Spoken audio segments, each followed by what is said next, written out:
राष्ट्रीय स्वयंसेवक संघ के शताब्दी वर्ष 2025-26 के उपलक्ष्य में देश भर में आयोजित किए जा रहे प्रमुख जन गोष्ठी कार्यक्रमों की श्रृंखला के अंतर्गत रविवार को प्रातः 10 बजे शहर के पंचायत भवन में एक महत्वपूर्ण गोष्ठी का आयोजन किया गया। इस कार्यक्रम में समाज के विभिन्न वर्गों से जुड़े प्रमुख व्यक्तियों ने सहभागिता की और संगठन की विचारधारा एवं कार्यों पर विस्तृत चर्चा की गई। गोष्ठी के मुख्य वक्ता क्षेत्र प्रचारक महेंद्र कुमार ने अपने संबोधन में संघ की 100 वर्षों की यात्रा पर प्रकाश डालते हुए कहा कि वर्ष 1925 में डॉक्टर केशव बलिराम हेडगेवार द्वारा स्थापित यह संगठन आज एक विशाल वट वृक्ष का रूप ले चुका है। उन्होंने कहा कि संघ ने अपने प्रारंभिक उद्देश्य राष्ट्र निर्माण और समाज सेवा को निरंतर आगे बढ़ाया है और वर्तमान में यह न केवल भारत बल्कि विश्व स्तर पर भी अपनी पहचान स्थापित कर चुका है। उन्होंने कहा संघ को समझने के लिए संघ के कार्यों से जुड़ना आवश्यक है। हिंदुत्व की अवधारणा पर बोलते हुए उन्होंने बताया कि उच्चतम न्यायालय ने हिंदुत्व को भारत की जीवन शैली और सांस्कृतिक पहचान के रूप में परिभाषित किया है, न कि इसे किसी विशेष पूजा पद्धति से जोड़ा है। महेंद्र कुमार ने यह भी कहा कि कुछ राजनीतिक दल संघ के बारे में भ्रांतियां फैलाने का कार्य करते हैं, जबकि वास्तविकता यह है कि संघ समाज के हर वर्ग को साथ लेकर चलने का प्रयास करता है। उन्होंने स्पष्ट किया कि महिलाओं की सहभागिता भी संघ की अलग संरचनाओं के माध्यम से सुनिश्चित की जाती है। उनमें राष्ट्र सेवा का भाव समान रूप से मौजूद रहता है। इतिहास का उल्लेख करते हुए उन्होंने बताया कि वर्ष 1948, 1975 और 1992 में संघ पर लगाए गए प्रतिबंधों को न्यायालय और समाज ने निराधार सिद्ध किया।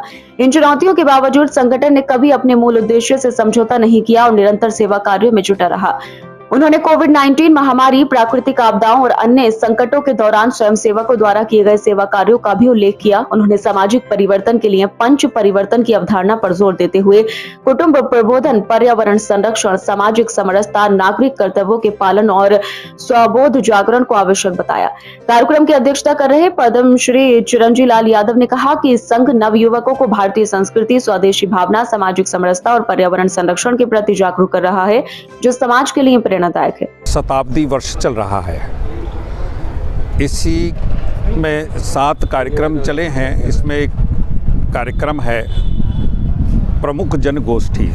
समाज के विभिन्न क्षेत्रों में जो प्रमुख जन हैं, जो समाज का कहीं नेतृत्व करते हैं, ऐसे लोगों को आज यहाँ इस कार्यक्रम में आमंत्रित किया था और कार्यक्रम के मुख्य वक्ता के रूप में आदरणीय महेंद्र जी, हमारे इस क्षेत्र के क्षेत्र प्रचारक, उन्होंने अपनी बात रखी थी।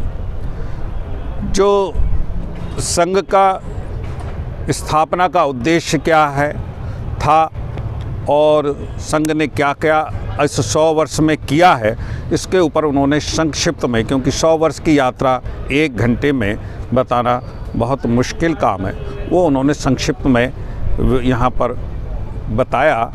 और जो ये आया कि जो हमारा देश सबसे अधिक बुद्धि, सबसे अधिक बल और संसाधन होने के बाद बार बार परतंत्र क्यों हुआ।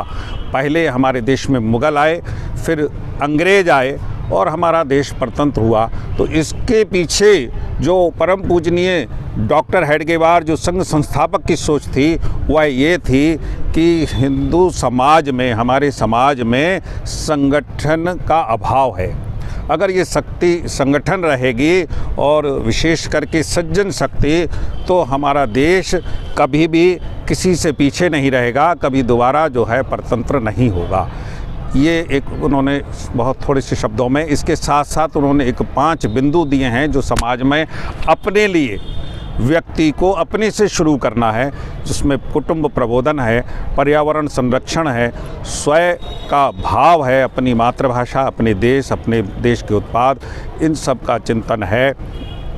सामाजिक समरसता है, ऊंच नीच भेदभाव, जाति वर्ग कोई हमारे यहाँ भेदभाव नहीं हो, इस प्रकार के उन्होंने दिया है कि यह हमें स्वयं अपने से शुरू करना। इस अवसर पर विभाग संघचालक सुरेंद्र पाल सिंह, महानगर संघचालक डॉक्टर विनीत गुप्ता, विभाग प्रचार प्रमुख डॉक्टर पवन कुमार जैन, महानगर कार्यवाह विपिन चौधरी, वरिष्ठ प्रचारक मनीराम, अनुज कुमार, प्रमोद जोशी, शरद जैन, नमन अग्रवाल, नवल वार्षे, अनिल कुमार जैन, नीलम जैन, समीर जैन, डॉक्टर विशेष गुप्ता, दुष्यंत बाबा, उमेश त्रिवेदी, डॉक्टर गोविंद नौनियाल और डॉक्टर विनोद पांडे सहित शहर के अनेक साहित्यकार, चिकित्सक, अधिवक्ता, शिक्षाविद और सामाजिक व आध्यात्मिक संस्थाओं के प्रमुख जन उपस्थित रहे। कार्यक्रम का समापन राष्ट्रगान के साथ हुआ।